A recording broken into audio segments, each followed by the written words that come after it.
आज का विषय है जाने भी दो। आप सभी अच्छी तरह से जानते हैं, समझते हैं, अनुभवी हैं। कभी न कभी व्यक्ति को अपने जीवन में यह शब्द बोलना भी पड़ता है कि जाने भी दो, बहुत हो गया। इन समस्याओं में उलझे हुए, इन परिस्थितियों में उलझे हुए वह व्यक्ति यही कहता है कि जाने भी दो, अब तो इस बात को छोड़ने में ही फायदा है, इन परिस्थितियों को, इन समस्याओं को छोड़ देने में ही फायदा है, या ऐसी यादें जो दुख देने वाली हैं उनको भूल जाने में ही फायदा है। यानी अब इन बातों को जाने भी दो। जीवन के अंदर कभी न कभी ऐसे पल अवश्य आ जाते हैं, लेकिन विचारणीय विषय है क्या व्यक्ति के सोच लेने से वह परिस्थितियां, वह समस्याएं, वह यादें पूर्व की जो आपको परेशान कर रही हैं, दुखी कर रही हैं, क्या मात्र सोच लेने से कि जाने भी दो वह दूर हो जाती हैं, वो चली जाती हैं, परिस्थितियां दूर चली जाती हैं, समस्याएं दूर हो जाती हैं, या वह अविस्मरणीय यादें समाप्त हो जाती हैं? ऐसा कभी नहीं होता है। हाँ, दो पल के लिए कहें या थोड़ी देर के लिए मन थोड़ा सा हल्का हो जाता है कि अब तो इन बातों को छोड़ दो, जाने भी दो। लेकिन वास्तविकता यही है कि वो बातें, वह परिस्थितियां कभी पीछा नहीं छोड़ती हैं। ये तभी संभव है जब आप अपने जीवन में जो भी परिस्थितियां देखते हैं, समस्याओं को देखते हैं, या अविस्मरणीय ऐसी कोई यादें हैं उनको आप देखते हैं, उनको जिस वक्त वो घटनाएं घटती हैं, जिस वक्त वो परिस्थितियां घटती हैं, जिस वक्त ऐसी स्थितियां आती हैं, उस समय यदि आप उनके प्रभाव को अपने अंदर आने नहीं देंगे तो फिर आपको कहने की आवश्यकता नहीं होगी कि जाने भी दो। जब आपके अंदर अंतःकरण में वह स्मृतियां, वह परिस्थितियां आपने स्वीकार कर लिया, आने दिया आपने अपने अंदर, अब उन्हें आप भगा नहीं सकते। अब जो आपके मेमोरी के अंदर वो फीड हो चुकी हैं, वो स्मृतियां, वो यादें, तो उन्हें निकालना सहज नहीं है। इसलिए इसका जो सही तरीका है, उस वक्त जब परिस्थिति घटित होती है, जब समस्याएं आती हैं, जब वैसी कोई घटना घट जाती है और आपको ऐसा लगता है कि इसको अभी से ही जाने भी दो वाला सिद्धांत लागू करना है, उसे जाने देना है, उसको बीच में रोकना नहीं है। उदाहरण के लिए एक सहजता से समझने की आवश्यकता है। मान लीजिए कहीं पर पानी का वेग बहुत तेजी से बढ़ा हुआ है और जा रहा है, तो उसे जाने देना होगा, आप रोक नहीं सकते। रोकते हैं तो दूसरी तरफ वो पानी का वेग बहुत नुकसान कर सकता है। जैसे तूफान भी आ रहा हो, उस तूफान को रोका नहीं जा सकता है, उसे जाने दिया जाता है। ऐसे ही जीवन में जो कोई समस्या, परिस्थितियां, कोई ऐसी घटनाएं रूपी तूफान आते हैं, तो उस तूफान को जाने देना होता है, उसमें बीच में रोक करके खड़े नहीं होना है।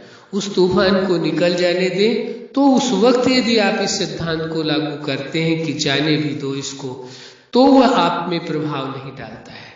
लेकिन बाद में सब कुछ घटित होने के बाद आप कहें जाने दो। मान लीजिए एक व्यक्ति को मालूम है कि बहुत तेजी से पानी का बहाव इधर की ओर आ रहा है और वो बीच में खड़ा हो जाए, तो वो तो प्रभाव में आ जाएगा, उसे तो उसका प्रभाव दिखाई देगा, असर दिखाई देगा, वो पानी के प्रभाव में वो डूब भी सकता है, उसका नुकसान भी हो सकता है। लेकिन यदि वेग से वो अपने आप को बचा ले तो सुरक्षित रह सकता है।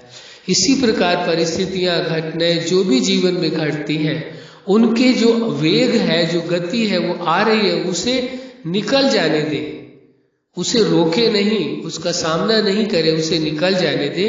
तो उसको क्या करना पड़ेगा? आवश्यक हो जाता है आपकी जो अपनी पर्सनल लाइफ है, उस पर्सनल लाइफ में यानी स्वयं को आप अपने आप को अपनी जगह पर ठीक रखना होगा, अपने आप को सुरक्षित रखना होगा, अपने आप को सेफ रखने की बात सोचनी होगी कि स्वयं को सुरक्षित कैसे रखें। और जब आप स्वयं को सुरक्षित रख लेते हैं तो वो वेग निकल जाता है, और तब आप ये कहते हैं कि हाँ जाने भी दो। ये शब्द वास्तव में बोलने की आवश्यकता बाद में नहीं, पहले ही उसे जाने देने की आवश्यकता है, बाद में फिर कहना नहीं पड़ेगा। इसलिए ये समझदारी की आवश्यकता होती है कि कोई भी जीवन के अंदर ऐसे प्रभाव आ रहा है, कोई परिस्थितियां आ रही है, कोई प्रवाह आ रहा है, उसे जाने देना है। उसे रोकने की कोशिश करेंगे तो समस्याओं में और उलझ जाएंगे, परिस्थितियों में और उलझ जाएंगे, क्योंकि आपने तो उन समस्याओं को उनको पहले आने दिया है, पहले आने दिया, फिर आप उन्हें भगा रहे हैं। जाने की बात करें, कैसे संभव है? यदि पहले ही आने न दिया जाए तो संभावना है जाने देने की बात ही नहीं रह जाएगी, कहना ही नहीं पड़ेगा जाने की, तो आवश्यकता ही नहीं होगी। तो आपको लाइफ के हर पार्ट में देखना होगा, चाहे वो आपकी पर्सनल लाइफ है, फैमिली लाइफ है, स्टूडेंट लाइफ है, प्रोफेशनल लाइफ है, आपकी मैरिज लाइफ है, सोशल लाइफ है, स्पिरिचुअल लाइफ है, या नेचुरल लाइफ है, या सुपर लाइफ। सुपर लाइफ वह लाइफ कहलाती है जब जीवन के हर पार्ट को किस प्रकार से जीना है उसके आप सिद्धांत बनाते हैं, उनके अनुरूप चलते हैं, तो आपकी सुपर लाइफ होती है। सुपर लाइफ में किसी भी प्रकार की किसी भी परिस्थिति का कोई प्रभाव नहीं पड़ता है, वहां न आने देते हैं आप और न जाने देने की बात कहते हैं। इसलिए ये आवश्यक हो जाता है कि लाइफ के हर पार्ट को आपको बेहतर ढंग से जीना है, और जीने के लिए नए सिद्धांत आपको स्वयं ही निर्धारित करने पड़ेंगे। केवल आप अपने ही बनाए हुए सिद्धांतों के अनुसार चल सकते हैं, किसी दूसरे के बनाए हुए सिद्धांतों के अनुसार नहीं चल सकते, क्योंकि हर व्यक्ति की सोच अपनी है, हर व्यक्ति के सामने परिस्थिति या उसकी मनोदशा सब कुछ अलग अलग होती है।